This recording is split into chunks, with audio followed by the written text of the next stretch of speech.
Appalachian? David Jackson. David Jackson. Yes. Yeah, he's in the National Sportscasters Association that I'm in. Yeah. So we keep in touch a lot. Yeah, David's a good guy. He speaks highly of you. He was a good guy. Yeah. David's a great guy. Can you kind of talk a little bit about this? And I don't know if it's a switch is it a switch to more zone blocking, or is it just that you have different techniques for zone blocking, and what is zone blocking in general, just for the average fan, without going into too much detail? Well, I mean, the zone scheme is just as if you're playing a zone scheme in basketball. You know, if you're a power forward on the left side, you've got the left corner of the edge. With the offensive line, it's no different. If we're zoning right, I would say you have a certain area you protect, and you have to learn to wall off from the inside out to make sure that there's a crease or a cutting lane for that back to see. That's why we always set the back of the shotgun. Some people do them in the eye, some people do them in the pistol formation. We all set him left and right so we can cut off areas, and primarily that's what it is. And I just want them to understand to control an area and to dominate an area. Once they understand how to do that, we can get a little bit more complicated stuff with it, but that's what we're working on right now. And did zone blocking come about because of zone blitzes, or was it the other way around? Zone blocking's been around forever. Forever. The zone read scheme has been around for roughly 10 years, probably a little bit longer than that, but you know, it became a big phenomenon, I guess, when Rich Rodriguez made it successful at West Virginia in the zone read scheme.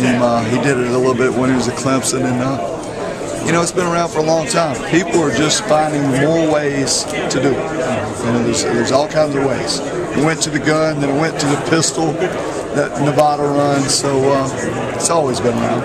It's just a fad now. Right. And is it more of a running technique for blocking, or is it for both pass protection as well? Oh, certainly. Okay. I mean, you have your waggles off of it, which are your neck and bootlegs. You got all kinds of play action passes off of it. So it's both a running progression and a pass. And for straight drop back passing? Certainly can be. Can be. Not Yes. necessarily. Well, I mean, it all depends on how you want to do it. Right. I mean, if you got them in the gun, you can zone fake right or left. You put them in the pistol, you can give an isolation fake. But yeah, you can do it several ways.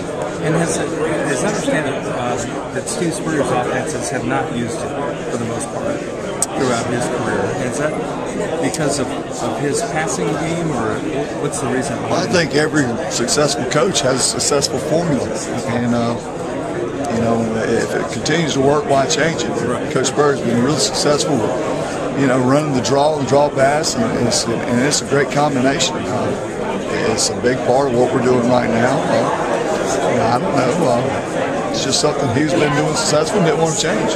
And is that something when you were interviewed for the job and you talked about it, you said this is what you'd like to put in? Something new? No, I just, you know, questions were more like, you know, what were your best runs a year ago? Talking with South Carolina, Coach Spurrier at that time, and you know, it's some sort of a zone scheme that they ran a year ago. You know, in a couple ball games they ran the zone read, and I just kind of presented myself and knowing what I was doing in Appalachian State and showing him the concepts that I can bring, and we went from there.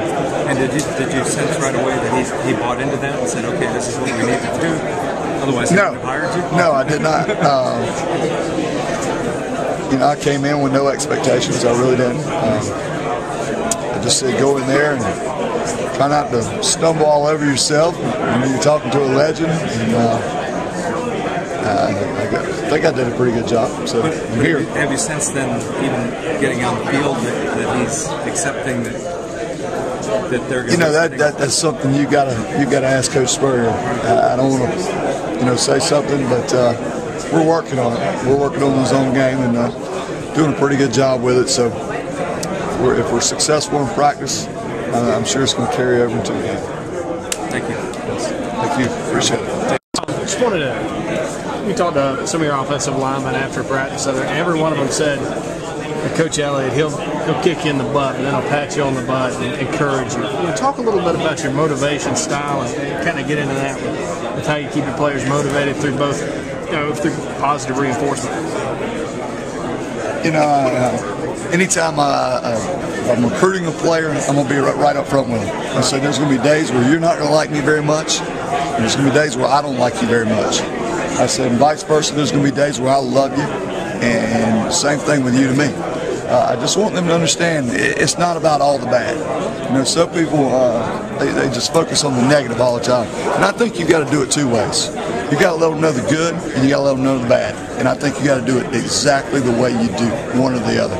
If you don't, I don't know. I just don't feel that the players read into that. They won't trust you. I don't want to browbeat them all the time. I want to make sure they understand there is a positive way to do things, and I want football to be fun for them. That's the number one thing. Football's a game. It is a game. And if the game's not fun, nobody plays it. So that's what my motivation is. Keep it fun. Keep it fun. Talk a little bit about Rokevious Watkins, and maybe he just kind of got out to practice. I guess he missed the first day. What are your thoughts about him so far? What can you tell about what he's going to give you this year? Rokevious is a pretty good athlete. I like him. I've been playing him at right tackle the last couple of days. He's going to continue to do that and possibly move in and play some guard. Just looking to where we can best suit his athletic ability and his playing style, and I'm excited about him. We've got a lot more practice opportunities to see him get better and grow. He missed a lot of spring, so I'm really becoming familiar with himself each and every day. So we'll just have to wait and see, but I'm very excited about Rock. Now, the offensive line has been a subject around here for a while. The last couple of practices, before you got here, usually the first practice, the defense would dominate the offensive line, for lack of a better term. It seemed like last night your guys battled and competed and got after it a little bit more maybe than in the past. I know you can't speak to what was in the past, but what can you say about you guys getting out there and competing against the defense? The first thing I can say is not my guys, it's our guys in this football team. And I think the one thing they want this team to know is they're going to put forth the effort and the intensity and the enthusiasm to try to change this thing. And try, whether it's, the perception is they weren't very good or they're not very good. But these guys are hard workers. And they're going to do a great job in going out there each and every day and laying it on the line. That's all they can ask of them. It's the players that we have that got to go out there and play. And they got to prove to each and every one on that football field they're going to put forth the effort and stand up to those people. Saturdays, Fridays, whenever it may be. So they'll be out there every day to go to work.